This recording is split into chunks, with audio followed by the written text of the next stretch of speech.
তাল ফুলুরি বানানোর দুর্দান্ত রেসিপি নিয়ে হাজির হয়েছি। এই রেসিপি মানলে তালের ফুলুরি খেতের ওপর থেকে মুচমুচে কিন্তু ভিতর থেকে নরম হবে। তাহলে জেনে নিন কিভাবে তৈরি করবেন সুস্বাদু তাল ফুলুরি, যা হবে মুচমুচে ও নরম। প্রথমে বেশ খানিকটা সুজি গুড় দিয়ে জল করে তার মধ্যে ভিজিয়ে রাখতে হবে। এবার এক এক করে সমস্ত শুকনো উপকরণ অর্থাৎ ময়দা, সুজি, চালের গুঁড়ো, সামান্য পরিমাণে মৌরি, নুন এবং চিনি নিয়ে ভালোভাবে সবকিছুকে মিশিয়ে নিতে হবে। তারপর তাল দিয়ে সমস্ত শুকনো উপকরণগুলো ভালোভাবে মেখে নিতে হবে।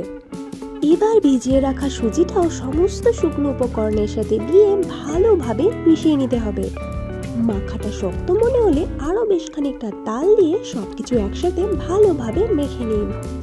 মিষ্টি কম মনে হলে এই সময় কিছুটা জল গরম করে তাতে চিনি দিয়ে মিশ্রণ তৈরি করে নিন। এবার সেটা দিয়ে তালের মণ্ডটা ভালোভাবে মেখে নিন।